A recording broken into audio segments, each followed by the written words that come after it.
ओम नमः शिवाय दोस्तों, स्वागत है आपका द मास्टर वर्ल्ड चैनल पे, जहां मैं हाजिर हूं आज दूसरे सब्जेक्ट अर्थात इकोनॉमिक्स को लेकर इस रुक्मिणी पब्लिकेशन बुक से। ठीक है, जिसमें एनसीईआरटी एवं एससीईआरटी की कक्षा 6 से लेकर 12 तक की बेहतरीन नोट्स दिए गए हैं। चलिए, जिसे मैं रीड करके इस बुक को ख़त्म करूँगी। चलिए स्टार्ट करते हैं।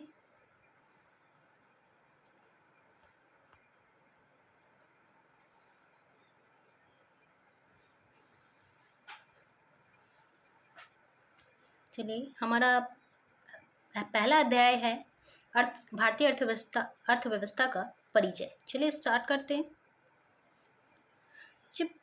परिचय में देख लेते हैं परिभाषा सबसे पहले। ठीक है, प्रसिद्ध अर्थशास्त्री एडम स्मिथ ने अपनी पुस्तक an inquiry into the nature and causes of the wealth of nation, जो 1776 ईस्वी में लिखी गई थी, में अर्थशास्त्र को धन का विज्ञान कहा है। अर्थात धन का विज्ञान किसने कहा है? तो एडम स्मिथ ने कहा है। ठीक है, एडम स्मिथ को आधुनिक अर्थशास्त्र का जनक माना जाता है। 19वीं शताब्दी के अंत में अल्फ्रेड मार्शल ने अपनी पुस्तक प्रिंसिपल ऑफ इकोनॉमिक्स में अर्थशास्त्र को मानव कल्याण का अध्ययन करने वाला विज्ञान कहा है। अर्थात मानव कल्याण का अध्ययन करने वाला विज्ञान किसने कहा है? तो अल्फ्रेड मार्शल ने कहा है। चलिए ठीक है, आगे बढ़ते हैं। प्रोफेसर मार्शल के अनुसार अर्थ का उद्देश्य मानव का कल्याण करना है। प्रोफेसर मार्शल के अनुसार अर्थ का मुख्य उद्देश्य जो है मानव का कल्याण करना है। अर्थात अर्थशास्त्र वह विषय है जिसमें मानव के आर्थिक गतिविधियों का अध्ययन किया जाता है। दूसरे शब्दों में हम देखा जाए तो यह कह सकते हैं कि अर्थशास्त्र वह विषय है जिसमें वस्तु एवं सेवाओं के उत्पादन, वितरण एवं उपभोग की गतिविधियों का अध्ययन किया जाता है। अर्थशास्त्र उपलब्ध संसाधन में आवश्यकताओं को पूरा करने का कौशल प्रदान करता है। ठीक है, अब अर्थशास्त्र के वर्गीकरण के बारे में पढ़ते हैं। सामान्य रूप से अर्थशास्त्र को दो भागों में बांटा जाता है। पहला है व्यष्टि अर्थशास्त्र अर्थात माइक्रो इकोनॉमिक्स, तथा दूसरा जो है समष्टि अर्थशास्त्र, जिसे मैक्रो इकोनॉमिक्स कहते हैं। चलिए अब व्यष्टि अर्थशास्त्र के बारे में पढ़ लेते हैं। व्यष्टि अर्थशास्त्र, इसे सूक्ष्म अर्थशास्त्र भी कहा जाता है। व्यष्टि अर्थशास्त्र के अंतर्गत अर्थव्यवस्था की एक इकाई या किसी इकाई के एक भाग का अध्ययन किया जाता है। व्यष्टि अर्थशास्त्र के मुख्य घटक हैं उपभोक्ता व्यवहार सिद्धांत, उत्पादक व्यवहार सिद्धांत तथा कीमत सिद्धांत। ठीक है, अब चलिए समष्टि अर्थशास्त्र के बारे में देख लेते हैं। समष्टि अर्थशास्त्र को जो है वृहद अर्थशास्त्र कहते हैं। ठीक है, समष्टि अर्थशास्त्र के अंतर्गत अर्थव्यवस्था के बड़े हिस्से का या पूर्ण अर्थव्यवस्था का अध्ययन किया जाता है। ठीक है, अब समष्टि अर्थशास्त्र के मुख्य घटक जो हो सकते हैं होते हैं वो राजकोषीय नीतियां, मौद्रिक नीतियां, साख सृजन, मुद्रा की पूर्ति, रोजगार सिद्धांत, विनिमय दर और समग्र मांग आपूर्ति इत्यादि। ठीक है, चलिए अब इकोनॉमिक्स मतलब इकोनॉमिक के बारे में पढ़ते हैं। अर्थव्यवस्था वह व्यवस्था जिसमें से अर्थशास्त्र के सिद्धांतों का व्यवहारिक प्रयोग होता है, उसे क्या कहते हैं?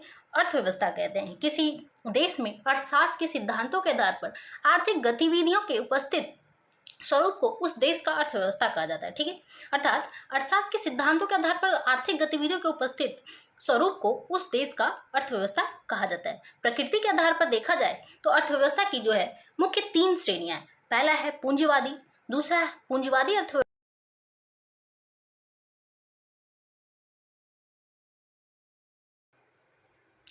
पूंजीवादी अर्थव्यवस्था, समाजवादी अर्थव्यवस्था एवं मिश्रित अर्थव्यवस्था। पूंजीवादी अर्थव्यवस्था के बारे में चलिए पढ़ते हैं। वह अर्थव्यवस्था जिसमें वस्तु एवं सेवाओं के उत्पादन तथा वितरण में सरकार का हस्तक्षेप काफी कम रहता है, अर्थात उसे पूंजी अर्थव्यवस्था कहते हैं। संयुक्त राज्य अमेरिका का अर्थव्यवस्था पूंजीवादी अर्थव्यवस्था है, सबसे महत्वपूर्ण उदाहरण है। ठीक है,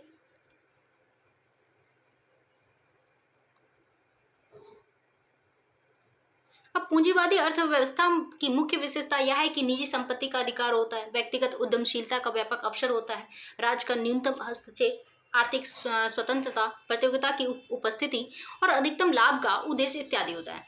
अब सामाजिक अर्थव्यवस्था के बारे में देख लेते हैं, जिसे सोशलिस्ट इकोनॉमिक कहते हैं। वह अर्थव्यवस्था जिसमें सभी आर्थिक गतिविधियां सरकार अर्थात राज्य के सरकार चाहे राज्य हो कि पूर्ण नियंत्रण में होती है, उस अर्थव्यवस्था को क्या कहते हैं? समाजवादी अर्थव्यवस्था कहते हैं। और इस अर्थव्यवस्था में सरकार का हस्तक्षेप अधिक रहता है। समाजवादी अर्थव्यवस्था का मुख्य उद्देश्य जो होता है वस्तु एवं सेवाओं का समान वितरण स्थापित करना है। ठीक है, समाजवादी अर्थव्यवस्था समाजवाद की अवधारणा पर आधारित है। समाजवाद का अर्थ होता है लोगों के बीच समानता, अतः लोगों के बीच आर्थिक समानता के उद्देश्य से समाजवादी अर्थव्यवस्था को अपनाया गया।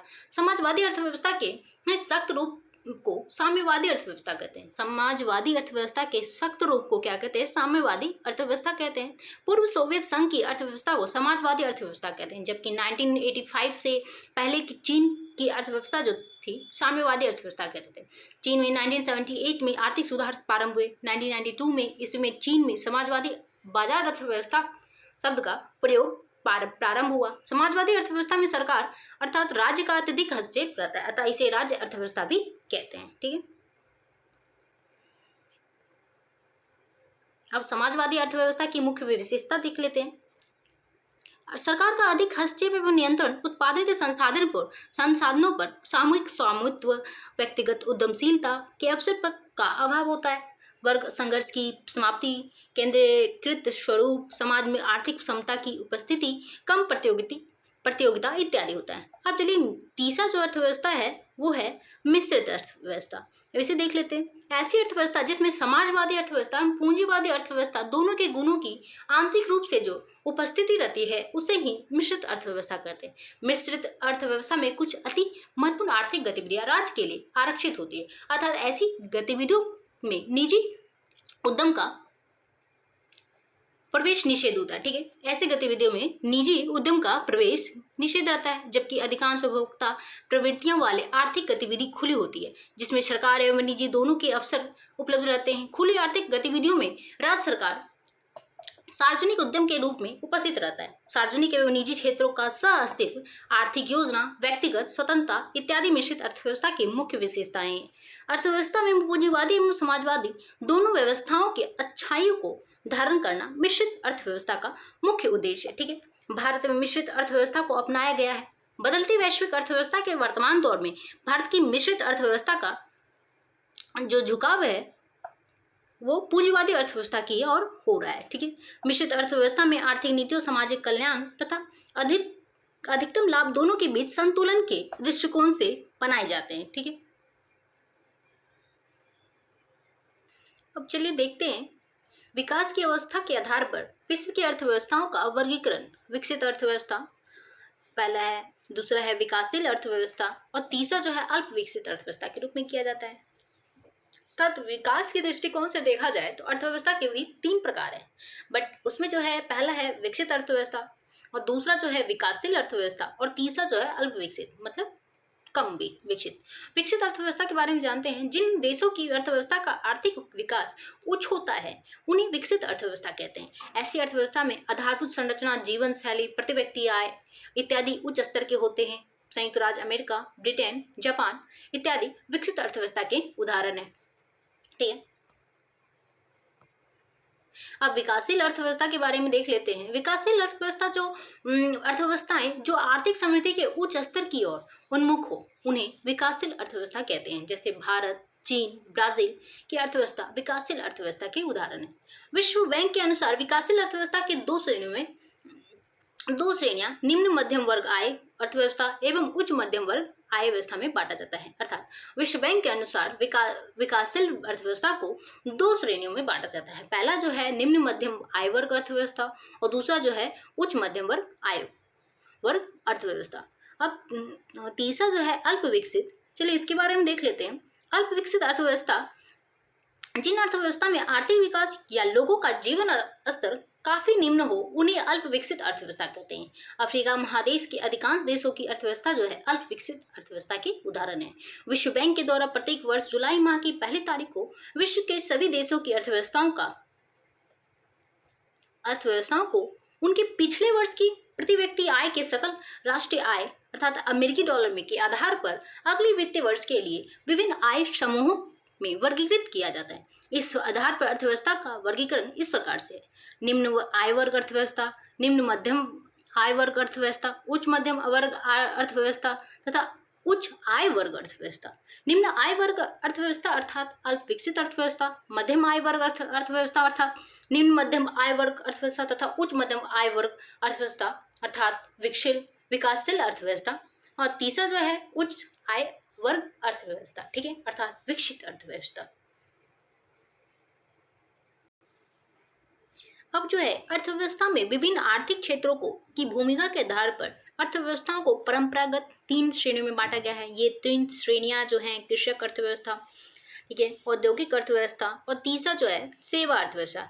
कृषक अर्थव्यवस्था अर्थात प्राथमिक क्षेत्र को कह सकते हैं। औद्योगिक औद्योगिक क्षेत्र व्यवस्था अर्थात द्वितीय क्षेत्र को कह सकते हैं और सेवा क्षेत्र जो है तृतीय क्षेत्र है, ठीक है। जिस अर्थव्यवस्था के सकल घरेलू उत्पादन तथा आजीविका में कृषि एवं संबंध क्षेत्र का योगदान उच्च हो उसे कृषि अर्थव्यवस्था कहते हैं। जिस अर्थव्यवस्था के सकल घरेलू उत्पादन तथा आजीविका में औद्योगिक क्षेत्र का योगदान उच्च हो उसे औद्योगिक अर्थव्यवस्था कहते हैं। जिस अर्थव्यवस्था के सकल घरेलू उत्पाद तथा आजीविका में सेवा क्षेत्र का योगदान उच्च हो उसे सेवा अर्थव्यवस्था कहा जाता है। शेष विश्व के साथ आर्थिक संबंधों के आधार पर अर्थव्यवस्थाओं का वर्गीकरण खुली अर्थव्यवस्था एवं बंद अर्थव्यवस्था के रूप में किया जाता है।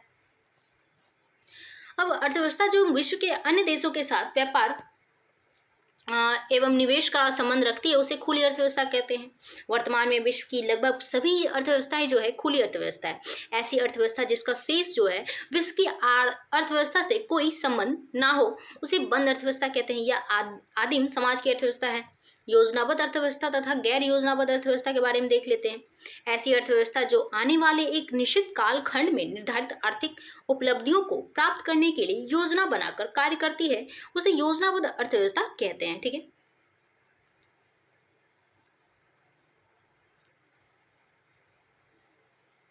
अब जो दूसरा है, जिस अर्थव्यवस्था में किसी कालखंड के लिए ना तो लक्ष्य तय हो और ना ही आगे के लिए कोई योजना तय हो उसे गैर योजनाबद्ध अर्थव्यवस्था कहते हैं। निर्भरता के आधार पर अर्थव्यवस्थाओं का वर्गीकरण आत्मनिर्भरता अर्थव्यवस्था, आश्रित अर्थव्यवस्था एवं परस्पर निर्भरता अर्थव्यवस्था कहलाता है। आत्मनिर्भर अर्थव्यवस्था उसे कहते हैं जो अपने किसी आवश्यकता के लिए किसी अन्य अर्थव्यवस्था पर निर्भर ना हो। वर्तमान आर्थिक परिदृश्य में कोई अर्थव्यवस्था आत्मनिर्भर अर्थव्यवस्था नहीं कही जा सकती। ऐसी अर्थव्यवस्था जो अपनी आवश्यकता के अनुसार के लिए अधिकांश रूप से अन्य अर्थव्यवस्था पर निर्भर हो उसे आश्रित अर्थव्यवस्था कहते हैं, ठीक है। ऐसी अर्थव्यवस्थाएं जिनकी आवश्यकताएं एक दूसरे से पूर्ण होती है उन्हें परस्पर निर्भर अर्थव्यवस्था कहते हैं। अब चक्रीय अर्थव्यवस्था क्या है इसे देख लेते हैं। ऐसी अर्थव्यवस्था जिसमें संसाधनों का उपयोग जो है इस दक्षता से किया जाए जिसमें उपलब्ध संसाधन टिकाऊ बने रहें तथा सतत विकास संभव हो सके उसे चक्रीय अर्थव्यवस्था कहते हैं। चक्रीय अर्थव्यवस्था में संसाधन के दक्षम उपयोग, पुनः उपयोग, ठीक है, एवं पुनः चक्रण, पुनः निर्माण और नवीनीकरण पर बल दिया जाता है, ठीक है, नवीनीकरण पर बल दिया जाता है। अब हमारा अध्याय 2 जो है उत्पादन का संगठन, इसमें देख लेते हैं क्या दिया है इस बुक में। उत्पादन का उद्देश्य ऐसी वस्तुएं एवं सेवाएं उत्पादित करना है जिनकी हमें आवश्यकता है। अर्थात वस्तुओं और सेवाओं के उत्पादन के लिए 4 चीजें आवश्यक है। पहली आवश्यकता है भूमि तथा अन्य प्राकृतिक संसाधन जैसे जल, वन, खनिज इत्यादि, ठीक है। दूसरी आवश्यकता जो है श्रम, जो लोग काम करते हैं, ठीक है। और तीसरी जो है भौतिक पूंजी। भौतिक पूंजी के अंतर्गत आती है औजार, मशीन, भवने। औजारों तथा मशीन में अत्यंत साधारण औजार जैसे किसान का हल से लेकर परिष्कृत मशीनों जैसे जनरेटर, टरबाइन, कंप्यूटर आदि आते हैं। औजारों, मशीनों और भवनों का उत्पादन में कई वर्षों तक प्रयोग होता है और इन्हें अस्थायी पूंजी कहा जाता है। ख है कच्चा माल। कच्चा माल और नगद मुद्रा। उत्पादन में कई प्रकार के कच्चे माल की आवश्यकता होती है जिससे बुनकर द्वारा प्रयोग किया जाने वाला सूत और कुम्हारों द्वारा प्रयोग में लाई जाने वाली मिट्टी उत्पादन के दौरान भुगतान करने तथा जरूरी माल खरीदने के लिए कुछ पैसे की भी आवश्यकता होती है। कच्चा माल तथा नगद पैसे को कार्यशील पूंजी कहते हैं, ठीक है। कच्चा माल तथा नगद पैसे को कार्यशील पूंजी कहते हैं। अब है एक चौथी आवश्यकता जो है मानव पूंजी, जिसे संगठन कहते हैं, ठीक है। उत्पादन के लिए भूमि, श्रम, भौतिक पूंजी को एक साथ करने योग्य बनाने के लिए ज्ञान और उद्यम की आवश्यकता होती है। आजकल इसे मानव पूंजी कहा जाता है, ठीक है। उत्पादन के लिए भूमि, श्रम, पूंजी, संगठन के अतिरिक्त जोखिम उठाने के क्षमता की भी आवश्यकता होती है, ठीक है। उसे ही जो जोखिम उठाता है उसे उद्यमी कहा जाता है, ठीक है। अब कृषि संसाधन एक वर्ष में किसी भूमि पर एक से ज्यादा फसल पैदा करने को बहुविध फसल प्रणाली कहते हैं। ये एनसीईआरटी का है लाइन, ठीक है, इसे याद रख लीजिएगा। बहुविध फसल प्रणाली किसे कहते हैं? एक वर्ष में किसी भूमि पर एक से ज्यादा फसल पैदा करने की विधि जो है बहुविध फसल प्रणाली कहलाती है। अब संबंधित वर्षों में भारत में जुताई देख लीजिए 1950 से 51 में 132 मिलियन हेक्टेयर जुताई का क्षेत्र रहा। 1990 से 91 में 186, ठीक है। इसी तरह 2001 से लेकर 186, 2010-11 में 198 और 2011-12 में 196, इसी तरह देखते जाइए। और ये 2016 से 17 में तो 200 रहा है, ठीक है। और पी का यहाँ पे सब जो पी दिया है इसका अर्थ जो है अंतिम गणना, ठीक है। अब चलिए देख लेते हैं स्रोत। स्रोत जो है pocket book of agriculture statistics 2020, आर्थिक एवं सांख्यिकी निर्देशालय और कृषि निगम और किसान के कल्याण विभाग, ठीक है। जो भूमि मापने की मानक इकाई हेक्टेयर है, 1 हेक्टेयर में 100 मीटर की भुजा वाले वर्ग के क्षेत्रफल के बराबर होता है, अर्थात भूमि मापने की मानक इकाई जो है क्या है, हेक्टेयर है, ठीक है। अब भारत में जो 1960 के दशक के मध्य तक खेती में पारंपरिक बीजों का प्रयोग किया जाता था, जिनकी उपज अपेक्षाकृत कम थी। परंपरागत बीजों को कम सिंचाई की आवश्यकता होती थी। किसान उर्वरकों के रूप में गाय के गोबर या दूसरी प्राकृतिक खाद का प्रयोग करते थे। 1960 के दशक के उत्तरोत्तर में हरित क्रांति 1966 से 67 ईस्वी से भारतीय किसानों को अधिक उपज वाले बीजों HYV के द्वारा गेहूं और चावल की खेती करने के तरीके सिखाए। परंपरागत बीजों की तुलना एवं HYV बीजों से एक ही पौधे से ज्यादा मात्रा में अनाज पैदा होने की आशा थी। इसके परिणाम स्वरूप जमीन के उसी टुकड़े में पहले की अपेक्षा कहीं अधिक अनाज की मात्रा पैदा होने लगी। यद्यपि अति उपज प्रजातियों वाले बीजों से अधिकतम उपज पाने के लिए बहुत ज्यादा पानी तथा रासायनिक खाद एवं कीटनाशकों की जरूरत थी, ठीक है। अब जो है अधिक उपज केवल अति उपज प्रजाति वाले बीजों की सिंचाई, रासायनिक उर्वरकों, कीटनाशकों आदि के संयोजन से ही संभव थी। भारत के पंजाब, हरियाणा और पश्चिमी उत्तर प्रदेश में किसानों ने खेती के लिए आधुनिक तरीके का सबसे पहले प्रयोग किया।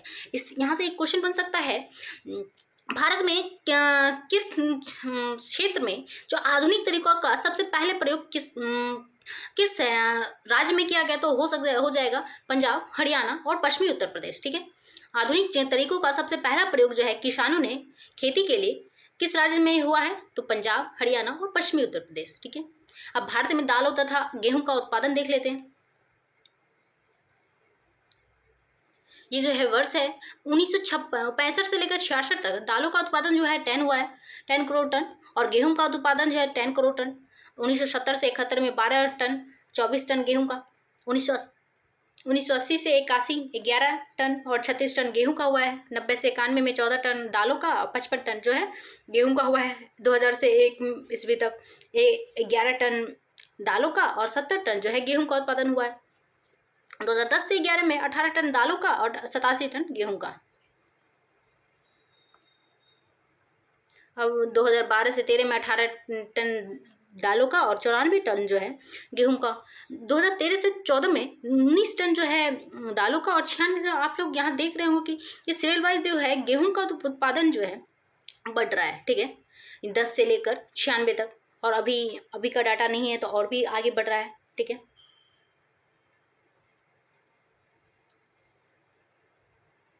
अब जो भारत इसी तरह देख लीजिए 14 से 15 में 1787, और इसी तरह देख लीजिए 2019 से 20 तक में दालों का उत्पादन जो है 23 टन हुआ है और गेहूं का बढ़कर 108 हो गया है, ठीक है, 108 टन हो गया है। अब ये सब जो स्रोत है, ये सब डाटा जो निकला है, ये भी कृषि निगम एवं किसान के कल्याण विभाग फरवरी 2019 pocket book of agriculture statistics और 2020 director of economics and statistics department of agriculture और कोऑपरेशन एंड फार्मर्स वेलफेयर के द्वारा लिया गया है। अब देख लेते हैं, भूमि एक प्राकृतिक संसाधन है, अतः इसका सावधानी पूर्वक प्रयोग करने की जरूरत है। वैज्ञानिक रिपोर्टों के से संकेत मिलता है कि खेती को आधुनिक कृषि विधियों ने प्राकृतिक संसाधन आधार पर अति उपयोग किया है, ठीक है। अब जो है अनेक क्षेत्रों में हरित क्रांति के कारण उर्वरकों के अधिक प्रयोग से मिट्टी की उर्वरता कम हो गई।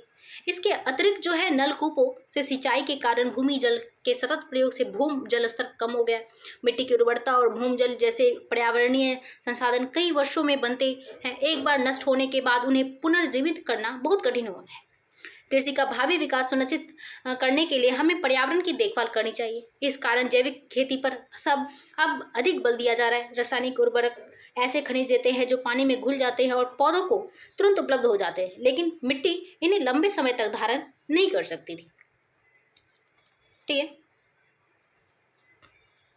वे मिट्टी से निकलकर भूमिजल, नदियों तथा तालाबों को प्रदूषित करते हैं। रासायनिक उर्वरक मिट्टी में उपस्थित जीवाणु और सूक्ष्म अवयवों को नष्ट कर सकते हैं। इसका अर्थ है कि उनके प्रयोग के कुछ समय पश्चात मिट्टी पहले की तुलना में कम उपजाऊ रह जाएगी। अब स्रोत जो है डाउन टू अर्थ नई दिल्ली, ऐसा बताया गया है। देश में रासायनिक खाद का सबसे अधिक प्रयोग पंजाब में है। देश में रासायनिक खाद का जो सबसे अधिक प्रयोग जो है कहाँ है? पंजाब में। रासायनिक खाद के निरंतर प्रयोग ने मिट्टी की गुणवत्ता को कम कर दिया है। पंजाब के किसानों को पहले उत्पादन स्तर पाने के लिए अब अधिक से अधिक रासायनिक उर्वरकों और अन्य आगतों का प्रयोग करना पड़ता है। इसका मतलब यह है कि वहाँ की खेती की लागत बहुत तेजी से बढ़ रही है। ठीक है, अब देख लें कृषि क्षेत्र और कृषकों का वितरण जो है देख ले। कृषि क्षेत्र जो है 55.4% से लेकर 44.6% और कृषकों की संख्या जो है 85% है। ठीक है, अब मंझोले और बड़े कृषक 2 हेक्टेयर से अधिक है और सीमांत एवं छोटे कृषक जो है 2 हेक्टेयर से कम है। ध्यान रखिएगा, ये सारा एनसीईआरटी के बुक का जो है डाटा दिया हुआ है।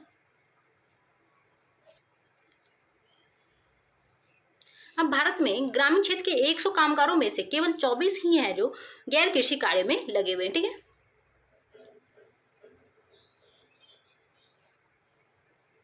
अब जो हमारा है तीसरा अध्याय जो है संसाधन के रूप में लोग। ठीक है, अब देख लेते हैं। जब शिक्षा, प्रशिक्षण, चिकित्सा आदि सेवाओं में निवेश किया जाता है तो वहीं जनसंख्या मानव पूंजी में बदल जाती है। वास्तव में मानव पूंजी कौशल और उनमें निहित उत्पादन के ज्ञान का स्टॉक है। जिस प्रकार एक देश अपनी भूमि जैसे भौतिक संसाधनों को कारखानों जैसी भौतिक पूंजी में परिवर्तित कर सकता है, उसी प्रकार वह अपने क्षेत्र रूपी मानव संसाधनों को नर्स, किसान, अध्यापक, अभियंता और डॉक्टर जैसी मानव पूंजी में भी परिवर्तित कर सकता है। समाज को सबसे पहले पर्याप्त मात्रा में मानव पूंजी की जरूरत है।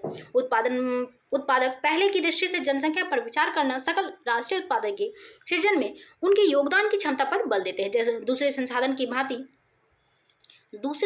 की भांति ही जनसंख्या भी एक संसाधन है, एक मानव संसाधन कह सकते हैं। ठीक है,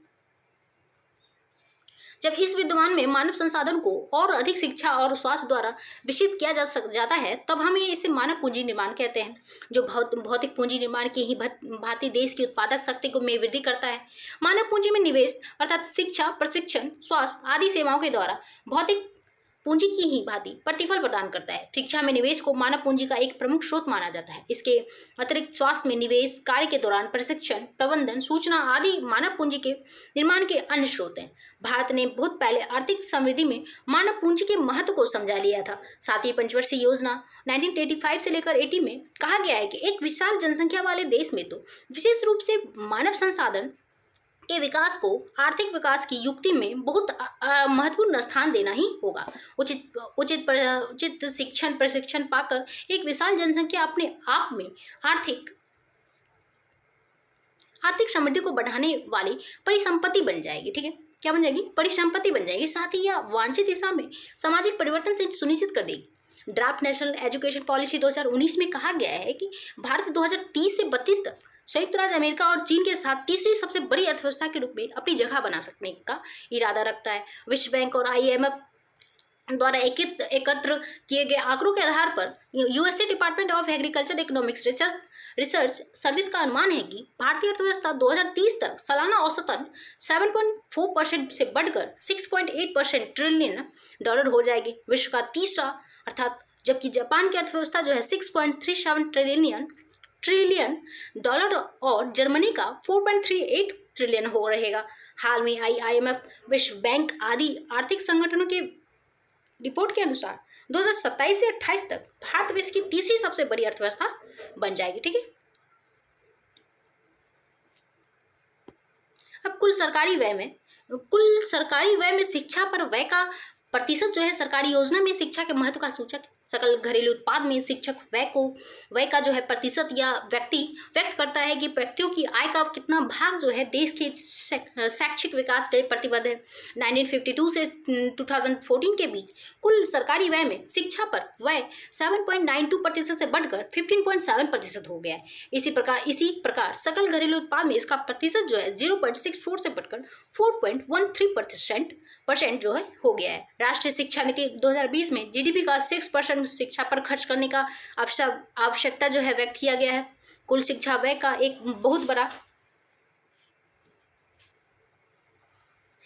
कुल शिक्षा व्यय का एक बहुत बड़ा हिस्सा जो है प्राथमिक शिक्षा पर खर्च होता है। उच्चतर या तृतीयक शैक्षिक संस्थाओं अर्थात उच्च शिक्षा के संस्थाओं जैसे महाविद्यालयों, बहुतकनीकों के संस्थानों और विश्वविद्यालय आदि पर होने वाले व्यय सबसे कम है। वर्ष 2014 से 15 प्रारंभिक शिक्षा पर प्रति विद्यार्थी होने वाली सार्वजनिक व्यय जो है, सार्वजनिक व्यय में राज्यों के बीच काफी अंतर है। ठीक है, जहां हिमाचल प्रदेश में इसका उच्च स्तर 34,651 रुपया है, वहीं बिहार में यह मात्र 4,088 रुपया है। ठीक है, मात्र बिहार में जो है कितना है, 4,088 रुपया। इस प्रकार की विषमताओं के कारण ही विभिन्न राज्यों में शिक्षा के अवसरों तथा शैक्षिक उपलब्धियों के स्तर पर बहुत भारी अंतर हो जाता है। ठीक है, अब जो है केंद्र सरकार ने डॉक्टर दौलत सिंह कोठारी की अध्यक्षता में भारतीय शिक्षा आयोग 1964 से लेकर 66 ने सिफारिश की थी कि शैक्षिक उपलब्धियों की समृद्धि दर में उल्लेखनीय सुधार लाने के लिए सकल घरेलू उत्पाद का कम से कम 6% शिक्षा पर खर्च किया जाना चाहिए। वर्ष 2009 में भारत सरकार ने बच्चों को मुफ्त और अनिवार्य शिक्षा का अधिकार अधिनियम का कानून बनाया है, जिसके अंतर्गत 6 से 14 वर्ष की आयु वर्ग के सभी बच्चों को मुफ्त शिक्षा प्रदान की जाती है। शिक्षा का अधिकार अधिनियम 1 अप्रैल 2010 को लागू किया गया। शिक्षा अधिकार का अधिनियम जो है 1 अप्रैल 2010 को लागू किया गया था, जिसके तहत 6 से 14 वर्ष के आयु के वर्ग वाले बच्चे को मुफ्त शिक्षा प्रदान की गई थी। 1999 में भारत सरकार द्वारा नियुक्त तापस मजूमदार समिति ने अनुमान लगाया कि देश के 6 से 14 वर्ष आयु वर्ग के सभी बच्चों की स्कूली शिक्षा व्यवस्था में शामिल करने के लिए 1998 से लेकर 1999 में से 2006 से 7 की अवधि में लगभग 1.3 लाख करोड़ रुपए व्यय करना होगा। भारत सरकार ने सभी केंद्रीय करों पर कुल मिलाकर 3% शिक्षा उपकर, ठीक है, उपकर लगाना भी प्रारंभ किया और शिक्षा उपकार से प्राप्त राजस्व को प्राथमिक शिक्षा पर व्यय करने हेतु सुरक्षित रखा। जनसंख्या की गुणवत्ता देख लेते हैं। जनसंख्या की गुणवत्ता साक्षरता दर, जीवन प्रत्याशा से निरूपित व्यक्तियों के स्वास्थ्य और देश के लोगों द्वारा प्राप्त कौशल निर्माण पर निर्भर करती है। जनसंख्या की गुणवत्ता अंततः देश की समृद्धि दर निर्धारित करती है। साक्षर और स्वस्थ जनसंख्या परिसंपत्तियां होती है। अब चलिए शिक्षा देख लेते हैं। शिक्षा पर योजना परिव्यय पहली पंचवर्षीय योजना के 151 करोड़ रुपए से बढ़कर 2023 से 24 में 1,11,899 करोड़ हो गया है। ठीक है, देख लीजिए कितना बड़ा अंतर है। 151 करोड़ से लेकर 1,11,899 करोड़ रुपया हो गया है। ठीक है, अब इस सकल घरेलू उत्पाद के प्रतिशत के रूप में शिक्षा पर व्यय जो है 1951 से लेकर 52 के 0.64% से बढ़कर 2019 से 20 में 3.1% बजटीय अनुमान हो गया है। इसके बाद केंद्रीय एवं राज्य सरकार के दस्तावेज के द्वारा यह बजटीय अनुमान जो है 2021 में घटकर 2.8% बताया गया है। इसमें साक्षरता दर जो है 1951 के 18% से बढ़कर 2018 में 85% हो गया है। महिलाओं की उपेक्षा पुरुषों में साक्षरता दर करीब 16% अधिक और ग्रामीण क्षेत्रों की अपेक्षा जो है नगरीय क्षेत्रों में साक्षरता दर करीब 14.2% अधिक है। ठीक है, अब जो है वर्ष 2011 की जनगणना के अनुसार केरल में साक्षरता दर जो है 93.91% है, जबकि बिहार में जो है 61.82% ही है। AISHE के अनुसार 2019 से 20 में उच्च शिक्षा में 18 से 23 वर्ष आयु वर्ग के नामांकन में 27.1% तक की वृद्धि हुई रही। ठीक है, या विश्व औसतन 26% से मिलती जुलती है। पिछले 5 दशकों में भारत सरकारी और निजी क्षेत्रों में प्राथमिक, द्वितीयक और तृतीयक सेवाओं के लिए अपेक्षित एक विस्तृत स्वास्थ्य आधारित संरचना और जनशक्ति का निर्माण किया है। इन उपायों को अपनाने से जीवन प्रत्याशा बढ़कर 2016 में 69.4% हो गई।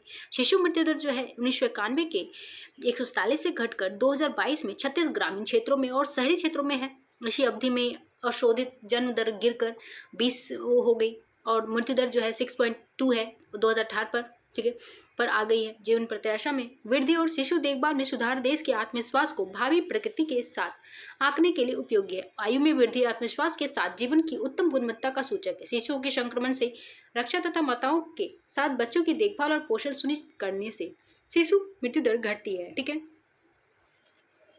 अब जो ये सब स्रोत है ये देख लीजिएगा। जनसंख्या से संबंधित परिभाषित शब्द अब देख लेते हैं। जनसंख्या से संबंधित परिभाषित अशोधित जन्म दर जो क्या होता है देख लेते हैं। किसी क्षेत्र विशेष में प्रति 1000 जनसंख्या पर एक वर्ष में पंजीकृत जन्मे जीवित बच्चों की संख्या जो अशोधित जन्म दर कहलाती है, ठीक है।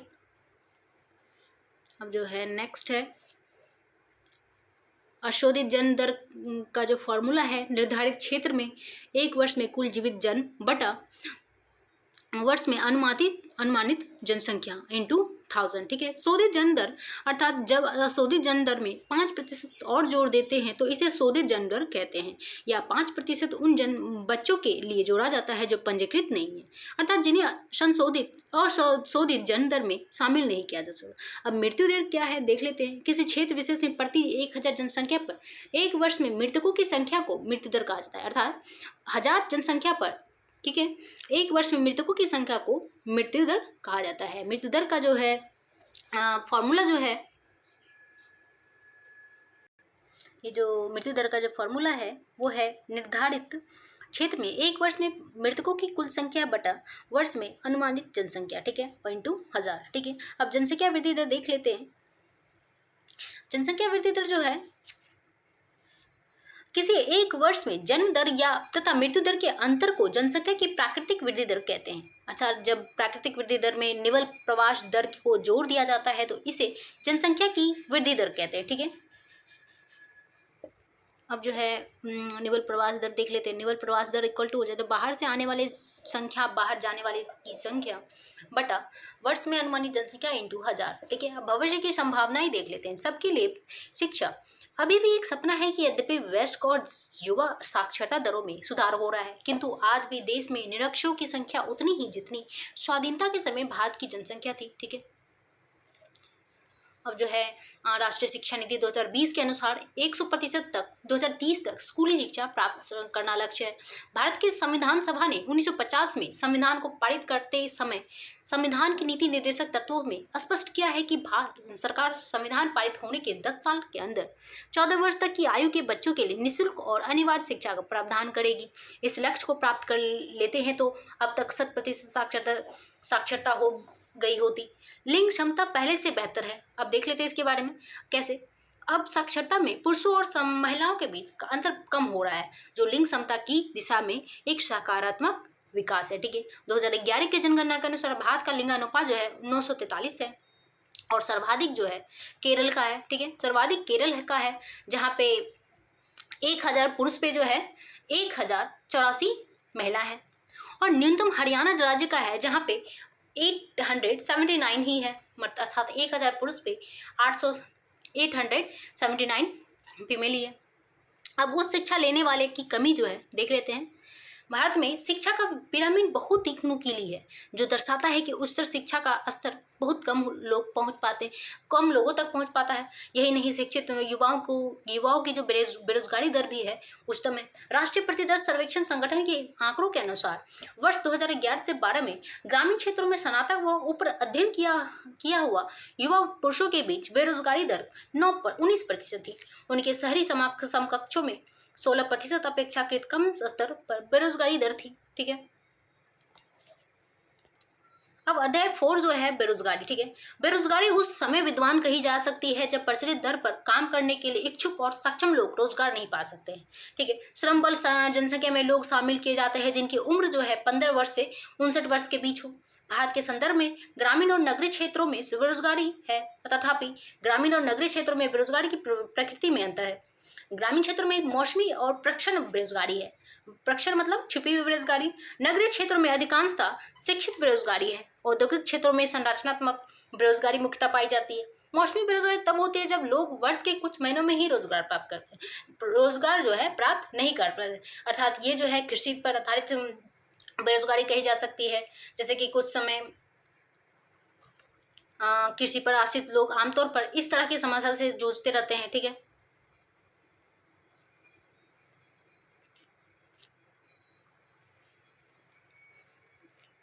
अब जो है भारत में सबसे अधिक संरचनात्मक बेरोजगारी है। वर्ष में कुछ व्यस्त मौसम होते हैं जब बुआई, कटाई, निराई और गहाई होती है। कुछ विशेष महीनों में कृषि पर आश्रित लोगों को अधिक काम नहीं मिल पाता है। प्रक्षण बेरोजगारी के अंतर्गत लोग नियोजित प्रतीत होते हैं, उनके पास भूखंड होता है जहां उन्हें काम मिलता है। ऐसा प्राय कृषिगत काम में लगे परिजनों में होता है। किसी काम में 5 लोगों की आवश्यकता होती है, लेकिन उसमें जो है 8 लोग लगे हैं, इनमें से 3 लोग अतिरिक्त हैं।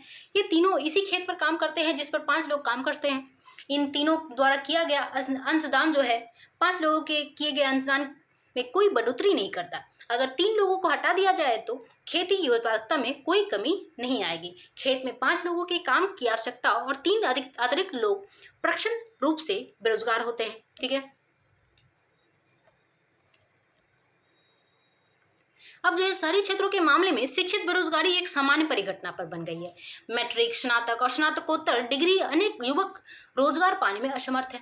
एक अध्ययन में यह बात सामने आई है कि मैट्रिक की तुलना में स्नातक और स्नातकोत्तर युवकों में बेरोजगार अधिक तेजी से बढ़ी है। बेरोजगारी से आर्थिक बोझ में वृद्धि होती है।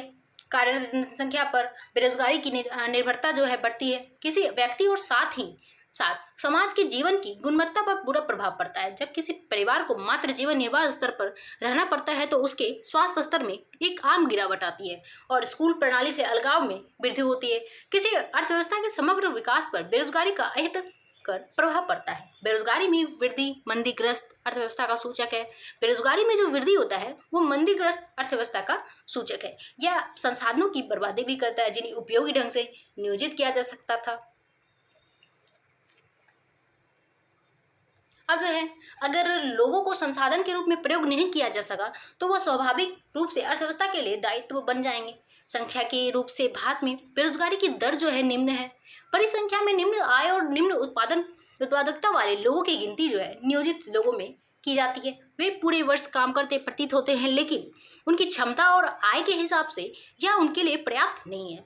वे काम तो कर रहे हैं पर ऐसा प्रतीत होता है कि वे काम उन पर वो जो काम है उन पर थोपा हुआ है, इसलिए शायद वे अपनी पसंद का कोई काम करना पसंद कर सकते हैं।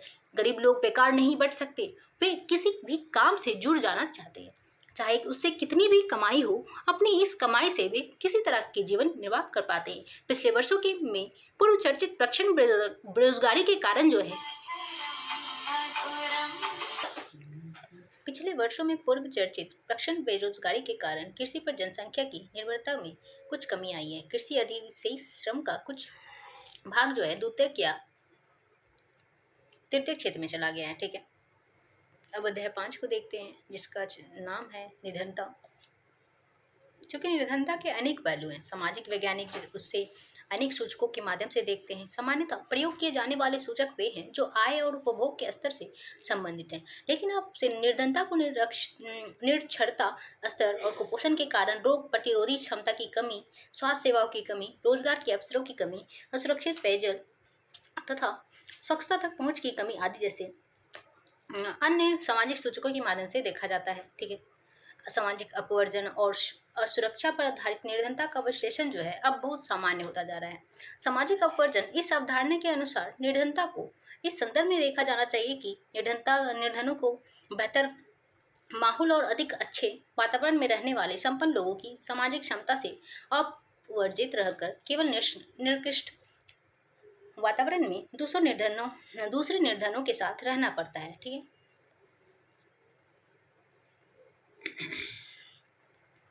अब जो है सामान्य अर्थ में सामाजिक अपवर्जन निर्धनता का एक कारण और परिणाम दोनों हो सकता है। मोटे तौर पर यह एक प्रक्रिया है जिसके माध्यम से व्यक्ति या समूह उन सुविधाओं, लाभों और अवसरों से अपवर्जित है जिनका उपभोग जो है दूसरे दूसरे उनसे अधिक अच्छे करते हैं। ठीक है, इसका एक विशिष्ट उदाहरण भारत में जाति व्यवस्था की कार्यशैली है, जिसमें कुछ जातियों के लोग को समान अवसरों से अपवर्जित रखा जाता है। अब देख लेते हैं असुरक्षा। निर्धनता के प्रति असुरक्षा एक माप है जो कुछ विशेष समुदाय जैसे किसी पिछड़ी जाति के सदस्य या व्यक्तियों, जैसे कोई विधवा या शारीरिक रूप से विकलांग व्यक्ति के भावी वर्षों में निर्धन होने या निर्धन बने रहने की अधिक संभावनाएं, ये जो निर्धन होने या निर्धन बने रहने की अधिक संभावना जताता है। ठीक है, अब देख लेते हैं असुरक्षा का जो निर्धारण परिसंपत्तियां, शिक्षा, स्वास्थ्य और रोजगार के अवसरों के रूप में जीविका खोजने के लिए विभिन्न समुदायों के पास उपलब्ध विकल्पों से होता है।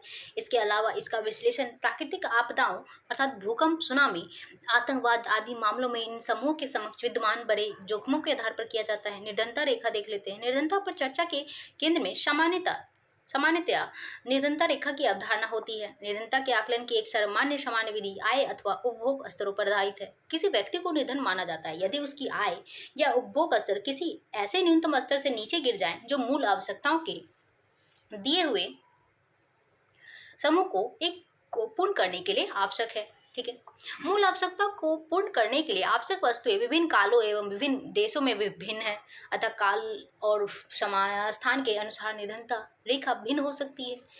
प्रत्येक देश एक काल्पनिक रेखा का प्रयोग करता है जिसे विकास एवं उसके स्वीकृत न्यूनतम सामाजिक मानदंडों के वर्तमान स्तर के रूप में माना जाता है। उदाहरण के लिए अमेरिका में उस आदमी को निर्धन माना जाता है जिसके पास कार नहीं है। ठीक है, जबकि भारत में अब भी कार रखना एक विलासिता मानी जाती है। भारत में निर्धनता रेखा का निर्धारण करते समय जीवन निर्वाह के लिए खाद्य आवश्यकता है, कपड़ों, जूतों, ईंधन और प्रकाश, शैक्षिक और चिकित्सा संबंधी आवश्यकता आदि पर विचार किया जाता है। ठीक है,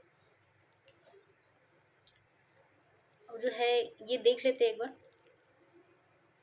ये भारत में निर्धनता के अनुमान तेंदुलकर कार्य प्रणाली। ठीक है, 1993 से 94 में द ग्रामीण का जो निर्धनता अनुपात था 57 था, शहरी में 32 था और टोटल जो है इसका 45 था।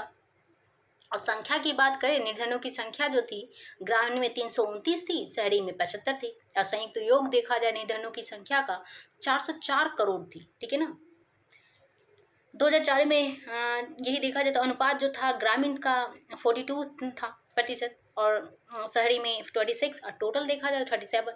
यही अब निर्धन संख्या की बात की जाए, संख्याओं में 326 करोड़ थे। ठीक है, और शहरी क्षेत्र में 81 और टोटल मिला के जो है 407 करोड़ होते थे।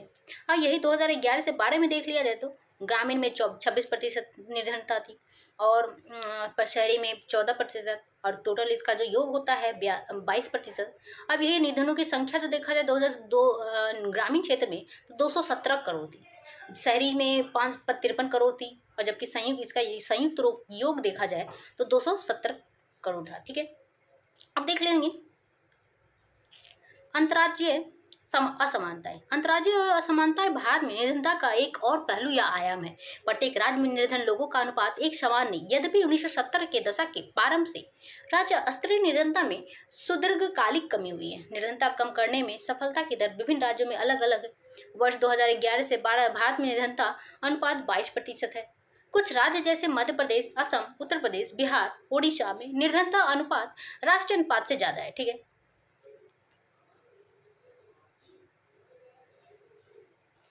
और जो इन भौतिक मात्राओं को रुपयों में उनकी कीमतों से गुना कर दिया जाता है। निर्धनता रेखा का आकलन करते समय खाद्य आवश्यकता के लिए वर्तमान सूत्र जो है वांछित कैलोरी आवश्यकता पर आधारित है। खाद्य वस्तुएं जैसे अनाज, दालें, सब्जियां, दूध, तेल, चीनी आदि मिलाकर इस आवश्यक कैलोरी की पूर्ति करती है। आयु, लिंग, काम करने की प्रकृति आदि के आधार पर कैलोरी आवश्यकताएं बदलती रहती है। भारत में स्वीकृत कैलोरी आवश्यकता ग्रामीण क्षेत्र में 2400 कैलोरी प्रति व्यक्ति प्रतिदिन एवं नगरीय क्षेत्रों में 2100 कैलोरी प्रति व्यक्ति प्रतिदिन है। ठीक है, इसमें कम कैलोरी प्राप्त करने वाले को बीपीएल में रखा जाता है और इससे ज़्यादा जो है और दूसरा जो है एपीएल है। चूंकि ग्रामीण क्षेत्रों में रहने वाले लोग अधिक शारीरिक कार्य करते हैं, अतः ग्रामीण क्षेत्र में कैलोरी आवश्यकता शहरी क्षेत्रों की तुलना में अधिक मानी गई है। अनाज आदि के रूप में इन कैलोरी आवश्यकता को खरीदने के लिए प्रति व्यक्ति मौद्रिक आय व्यय को कीमतों में वृद्धि को ध्यान में रखते हुए समय समय पर संशोधित किया जाता है। इन परिकल्पनाओं के आधार पर वर्ष 2011 से 12 ईस्वी में किसी व्यक्ति के निर्धनता का रेखा का निर्धारण जो है ग्रामीण क्षेत्रों में 816 रुपया प्रति व्यक्ति माह और शहरी क्षेत्रों में 1000 रुपये प्रति माह किया गया था। अब कम कैलोरी की आवश्यकता के बावजूद शहरी क्षेत्रों में लिए उच्च राशि निश्चित की गई, क्योंकि शहरी क्षेत्रों में अनेक आवश्यक वस्तुओं की कीमतें अधिक होती थी। इस प्रकार वर्ष 2011 से 12 ईस्वी में ग्रामीण क्षेत्रों में रहने वाले 5 सदस्यों का परिवार जो है निर्धनता रेखा के नीचे होगा यदि उसकी आय लगभग 4080 रुपये प्रति माह से कम है। इसी तरह परिवार को शहरी क्षेत्र में अपनी मूल आवश्यकता पूरा करने के लिए कम से कम 5000 रुपये प्रति माह आवश्यकता होगी। अब निर्धनता रेखा का आकलन जो है समय समय पर समानता हर 5 वर्ष पे प्रतिदर्श सर्वेक्षण के माध्यम से किया जाता था। यह सर्वेक्षण राष्ट्रीय प्रतिदर्श सर्वेक्षण संगठन अर्थात नेशनल सैंपल सर्वे ऑर्गेनाइजेशन के द्वारा कराए जाते थे। तथापि विकासशील देशों की तुलना करने के लिए विश्व बैंक जैसे अनेक अंतर्राष्ट्रीय संगठन निर्धनता रेखा के लिए एक सामान्य मानक का प्रयोग करते थे, जैसे $1.9 2011 में पीबी था प्रति व्यक्ति प्रतिदिन के समतुल्य न्यूनतम उपलब्धता के आधार पर। ठीक है,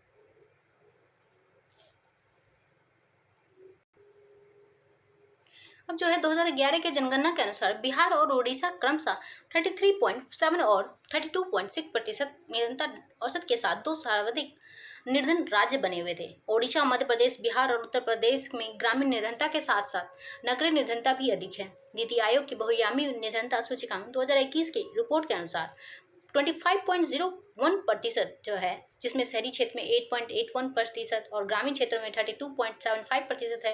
राज्य में सर्वाधिक गरीबी बिहार में 51.9% है और उसके बाद झारखंड का है जो 42.16%। सबसे कम गरीबी वाला राज्य जो है केरल है। यहाँ पे जो गरीबों की जो अनुपात जो है अनुपात में प्रतिशत जो है 0.71 ही है।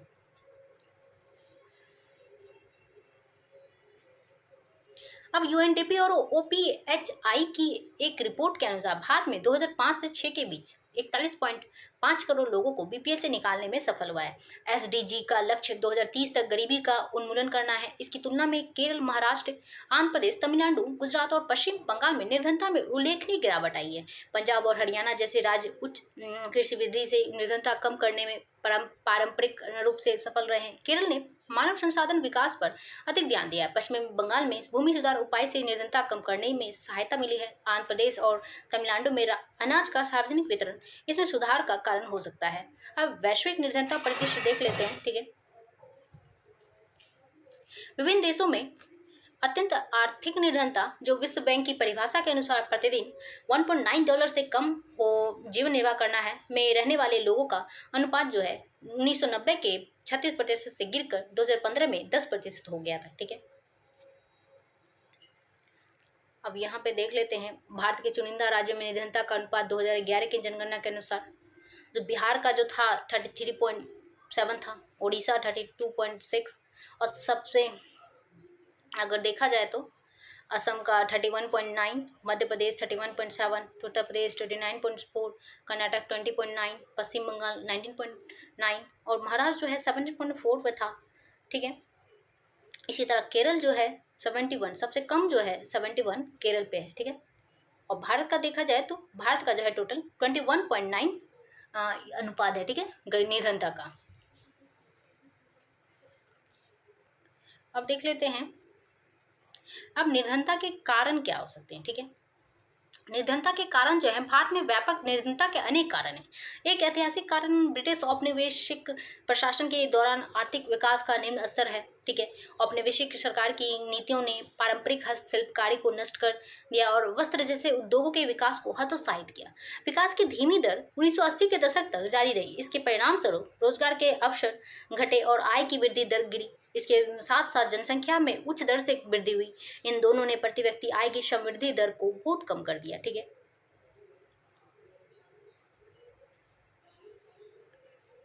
अब जो है आर्थिक प्रगति को बढ़ावा और जनसंख्या नियंत्रण दोनों मोर्चों पर असफलता के कारण निर्धनता का चक्र बनाता रहा है।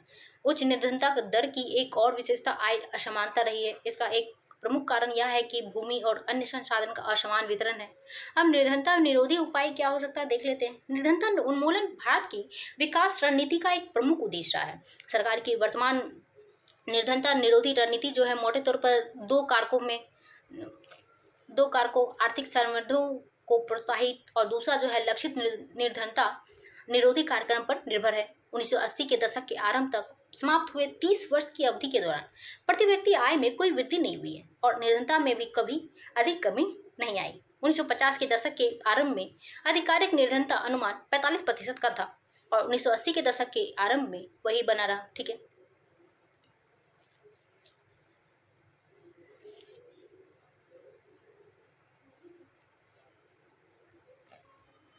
अब जो है यद्यपि वैश्विक निर्धनता में उल्लेखनीय गिरावट आई है, ठीक है, लेकिन इसमें बृहद क्षेत्र भिन्नताएं भी पाई जाती है।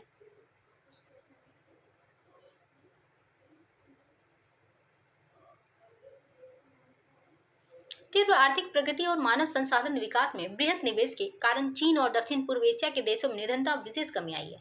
चीन में निर्धनों की संख्या 1981 के 88.3% के से घटकर 2008 में 14.7% और वर्ष 2019 में 0.6% रह गई है। दक्षिण एशिया के देशों जैसे भारत, पाकिस्तान, श्रीलंका, नेपाल, बांग्लादेश, भूटान में निर्धनों की संख्या में गिरावट इतनी ही तीव्र रही और 2005 में 34% से गिरकर 2014 में जो है 15.2% हो गई। निर्धनों की प्रतिशत में गिरावट के साथ निर्धनों की संख्या में बहुत कमी आई। अब जो 2005 में 510.4 मिलियन से घटकर 2013 में जो है 274.5 मिलियन रह गई। ठीक है, अब देखा जाए तो 1980 के दशक में भारत की आर्थिक समृद्धि दर विश्व में सबसे अधिक समृद्धि दर वाले देशों में रही। विश्व बैंक के अनुसार समृद्धि दर जो है 1960 से 1970 के दशक के करीब 3.5% के औसतन से बढ़कर 1980 और 1990 के दशक में लगभग 6% के करीब पहुंच गई। विकास की दर ने निर्धनता को कम करने में एक महत्वपूर्ण भूमिका निभाई।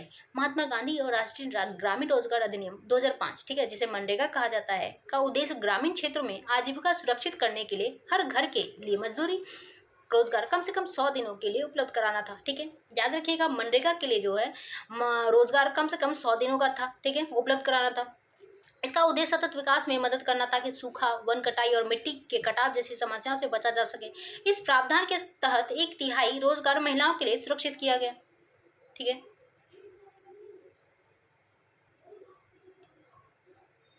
अब जो है नरेगा योजना जो है 2 फरवरी 2006 से आंध्र प्रदेश के अनंतपुर जिले के वदनापल्ली गांव से तत्कालीन प्रधानमंत्री मनमोहन सिंह ने लागू किया था। ठीक है, नरेगा योजना जो है 2 फरवरी 2006 में सबसे पहले आंध्र प्रदेश के अनंतपुर जिले के बदनापल्ली गांव से शुरू किया। उस समय जो प्रधानमंत्री थे कौन थे? मनमोहन सिंह थे।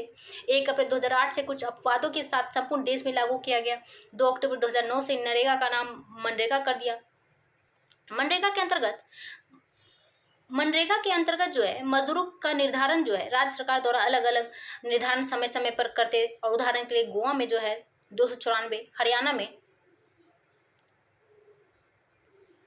हरियाणा में जो है 315 रुपये।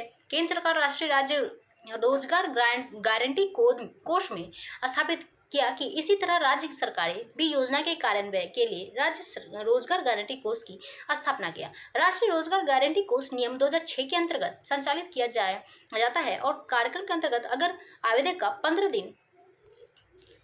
दिन के अंदर रोजगार उपलब्ध नहीं कराया जाता है तो वह दैनिक रोजगार भत्ते का हकदार होगा। ठीक है, ये 15 दिन जो है याद रखिएगा, 15 दिन के अंदर जो है उसको रोजगार उपलब्ध कराना होता है। ठीक है, अगर नहीं कराएगा तो उसे दैनिक बेरोजगार भत्ते का वो हकदार हो जाएगा। ठीक है,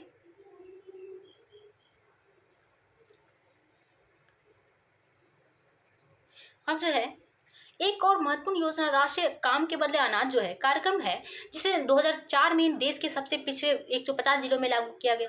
यह कार्यक्रम उन सभी ग्रामीण निर्धनों के लिए है जिन्होंने मजदूरी पर रोजगार की आवश्यकता और जो अकुशल शारीरिक काम करने के इच्छुक हैं। इसका कार्यान्वयन 100% केंद्रीय वित्त पोषित कार्यक्रम के रूप में किया गया और राज्य को खाद्यान्न निःशुल्क उपलब्ध कराए जा रहे थे। प्रधानमंत्री रोजगार आश्वासन योजना एक अन्य योजना है जिसे 2 अक्टूबर 1993 में आरंभ किया गया। इस कार्यक्रम का उद्देश्य जो है ग्रामीण क्षेत्रों और छोटे शहरों में शिक्षित बेरोजगार युवाओं के लिए स्वरोजगार के अवसर सृजित हैं। उन्हें लघु व्यवसाय और उद्योग स्थापित करने में उनकी सहायता दी जाती थी। ग्रामीण रोजगार सृजन कार्यक्रम का जो आरंभ जो है 1 अप्रैल 1995 में किया गया था। कब किया था? ग्रामीण रोजगार सृजन कार्यक्रम का जो आरंभ जो है 1 अप्रैल 1995 1 अप्रैल 1995 में किया गया था। ठीक है, अब जो है इसका उद्देश्य देख लेते हैं। उद्देश्य जो था क्या था? ग्रामीण क्षेत्रों और छोटे शहरों में स्वरोजगार के अवसर सृजित करना। स्वर्ण जयंती ग्राम रोजगार योजना का आरंभ जो है 1 अप्रैल 1999 में किया गया। इस कार्यक्रम का जो उद्देश्य सहायता प्राप्त निर्धन परिवारों को स्व सहायता समूह में संगठित कर बैंक ऋण और सरकार सहायता के संयोजन द्वारा निर्धनता रेखा से ऊपर लाना है।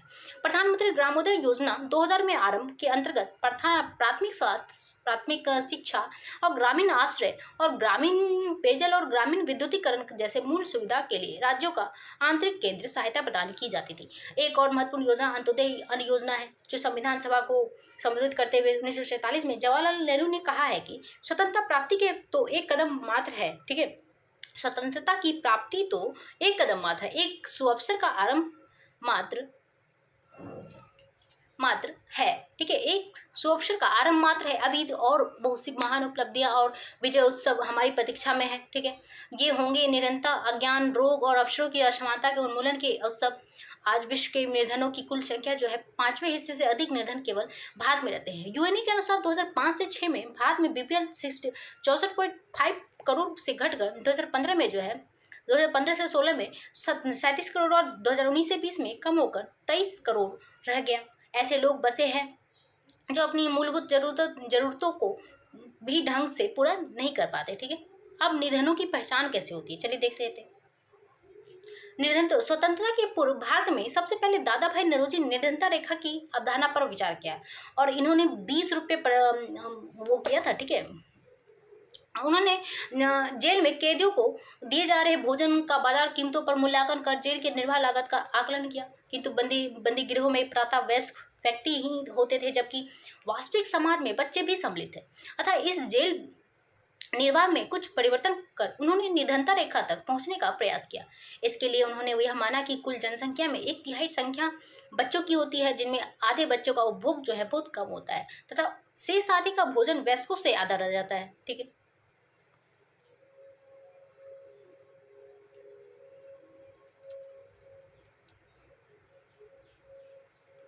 अब ये देख सकते हैं ग्राफ।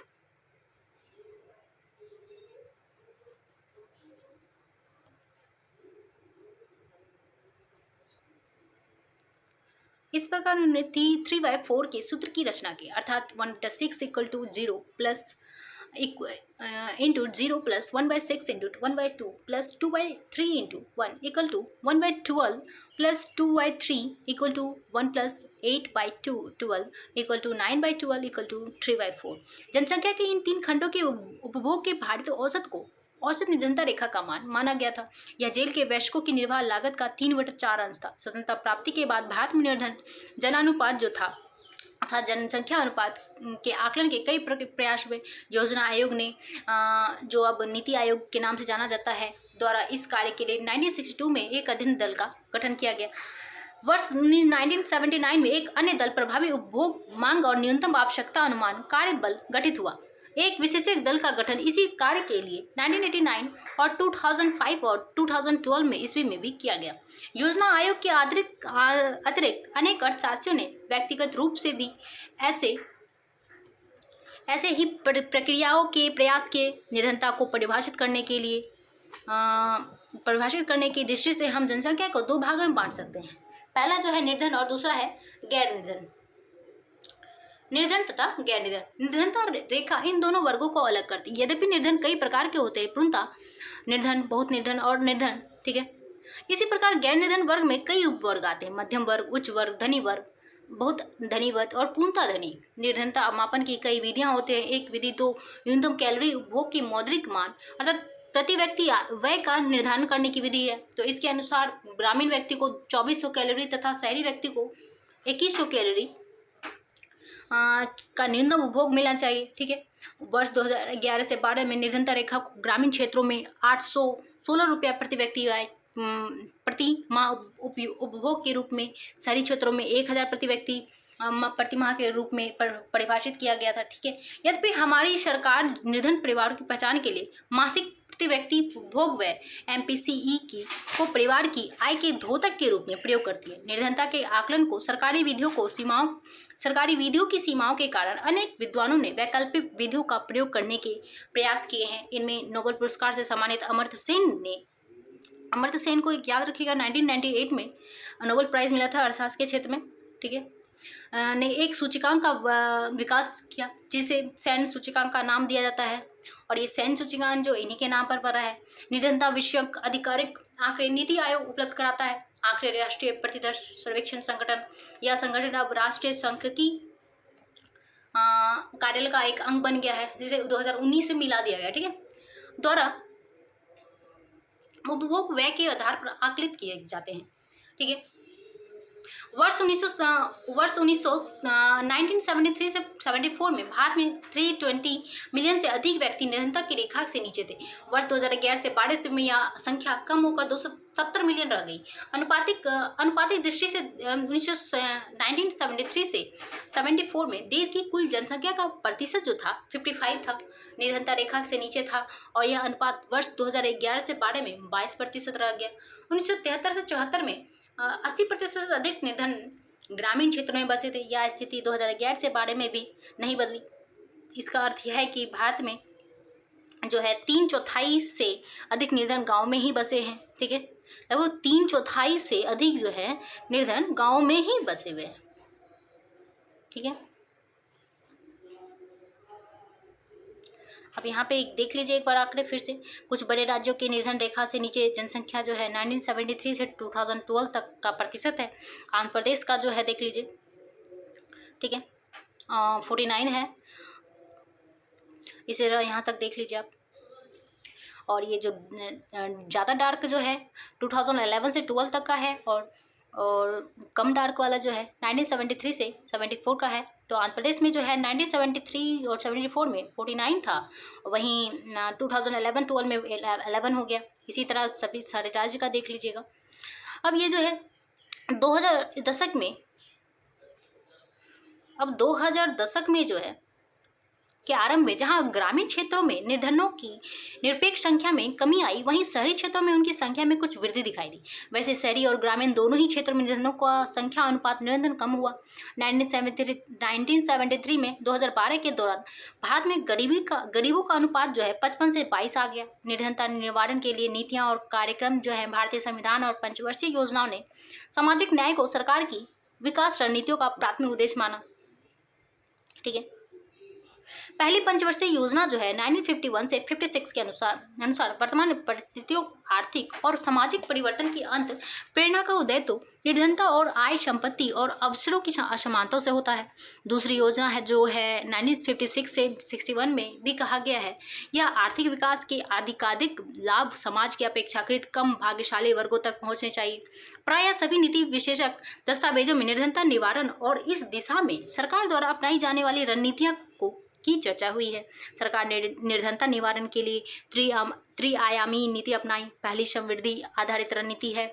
यह इस आशा पर आधारित है कि आर्थिक समृद्धि के जो अर्थात सकल घरेलू उत्पाद और प्रति व्यक्ति आय में तीव्र वृद्धि हुई है के प्रभाव का समाज के सभी वर्गों तक पहुंच जाएंगे। ये समाज के निर्धनतम वर्गों तक भी जो है धीरे धीरे पहुंच पाएंगे। अब जो है 1950 से 60 के दशक में पूर्वार्ध में हमारी योजनाओं का मुख्य उद्देश्य यही था कि यह माना जा रहा था कि तीव्र दर से जो औद्योगिक विकास और चुने हुए क्षेत्रों में हरित क्रांति माध्यम से कृषि का जो पूर्ण कार्यकल्प निश्चय ही समाज के अधिक पिछड़े वर्गों को लाभान्वित करेगा। और निर्धनों के विकास के लिए विकल्पों की खोज के क्रम में नीति निर्धारकों को ऐसा लगा कि अतिरिक्त परिसंपत्तियां जो है कार्य सृजन की साधनों के द्वारा निर्धनों के लिए आय और रोजगार को बढ़ाया जा सकता था। ऐसा विशेष निर्धनता निवारण कार्यक्रम के माध्यम से ही हो पाया। इस बार दूसरी नीति की तीसरी पंचवर्षीय योजना अर्थात जो 1961 से 66 से आरंभ किया गया था और तब से धीरे धीरे बढ़ाया गया। इसी क्रम में 1977 से 78 में चलाया गया काम के बदले अनाज जो है एक महत्वपूर्ण कार्यक्रम रहा है। तो इस यहाँ से एक क्वेश्चन बन जा सकता है, काम के बदले जो अनाज जो है कब चलाया गया था? तो 1977 से 1978 में काम के बदले अनाज। ठीक है, अब जो है ये इस दिशा में चल रहे अधिकतर जो गरीबी उन्मूलन कार्यक्रम 10वीं पंचवर्षीय योजना की विकास दृष्टि पर आधारित हैं, वह स्वरोजगार कार्यक्रम को निर्धनता निवारण का मुख्य माध्यम माना जा रहा था। सन 2008 तक लागू किए गए स्वरोजगार कार्यक्रम के उदाहरण थे ग्रामीण रोजगार सृजन कार्यक्रम, इंग्लिश में REGP, प्रधानमंत्री रोजगार आश्वासन योजना PMRY तथा स्वर्ण जयंती शहरी रोजगार योजना SJSRY। ठीक है। अब जो है पहले कार्यक्रम REGP का उद्देश्य जो था शहरों में स्वरोजगार के अवसर का सृजन था।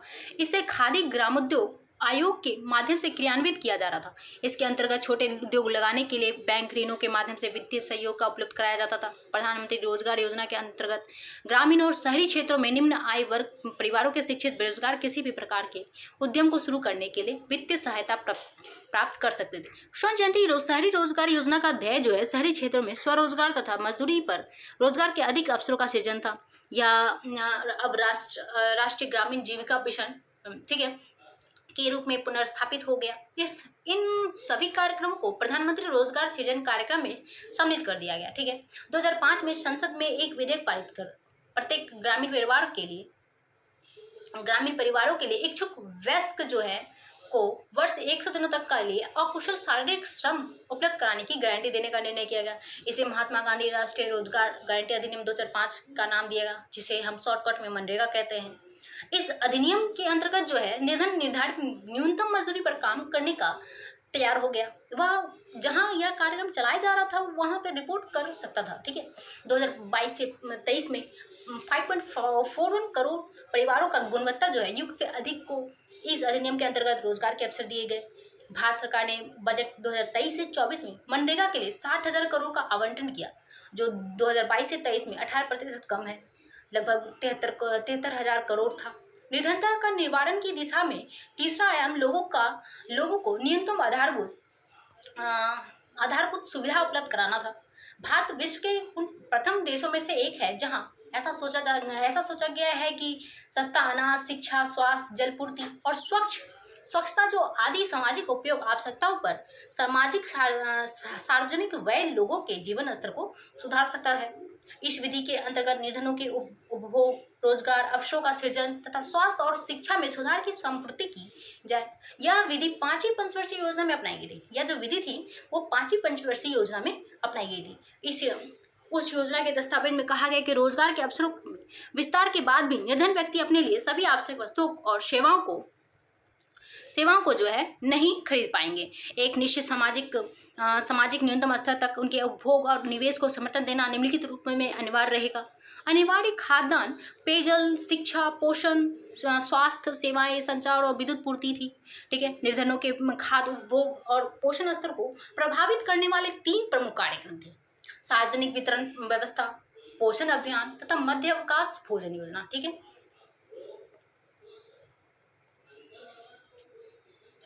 अब जो है प्रधानमंत्री ग्राम सड़क योजना और वाल्मीकि अंबेडकर आवास योजना जो है आधारिक संरचना और आवास की उपलब्धि की दिशा में किए जा रहे प्रयास थे। सरकार के पास विशेष समूह की सहायता के लिए कुछ अन्य सामाजिक सुरक्षा कार्यक्रम भी हैं। केंद्र सरकार इसी श्रृंखला में राष्ट्रीय सामाजिक सहायता कार्यक्रम चला रही थी। इसके अंतर्गत निश्चित वृद्धजनों को निर्वाह के लिए पेंशन दी जाती थी। अति निर्धन महिलाएं और अकेली विधवाएं भी इस योजना के अंतर्गत आती थी। सरकार ने गरीब लोगों को स्वास्थ्य बीमा प्रदान करने की कुछ योजनाएं आरंभ की। 28 अगस्त जो है 2014 के से प्रधानमंत्री जनधन योजना नामक एक ऐसी योजना उपलब्ध है जिसके अंतर्गत भारतवासियों का बैंक खाता खोलने के लिए प्रोत्साहित किया गया। बचत के अभ्यास को बढ़ावा देने के लिए साथ साथ इस योजना का उद्देश्य जो था सरकारी योजनाओं के अंतर्गत मिलने वाले लाभों तथा आर्थिक सहायता को सीधे खाताधारियों को हस्तांतरित करना भी है। प्रत्येक खाताधारियों को 1 से 2 लाख जो है जीवन बीमा एवं जीवन बीमा रक्षा का अधिकार है। ठीक है, चलिए आज के इस वीडियो में यहीं तक रहने देती हूँ। अब जो आगे का जो कवर इकोनॉमिक्स का जो पार्ट है वो आगे के वीडियो में कवर कराऊंगी नेक्स्ट पार्ट को लेकर। ठीक है, अगर यह मेरा बुक रीडिंग का तरीका आप लोगों को पसंद आया होगा, प्लीज़ चैनल को लाइक, सब्सक्राइब और शेयर ज़रूर करें। धन्यवाद। ओम नमः शिवाय दोस्तों।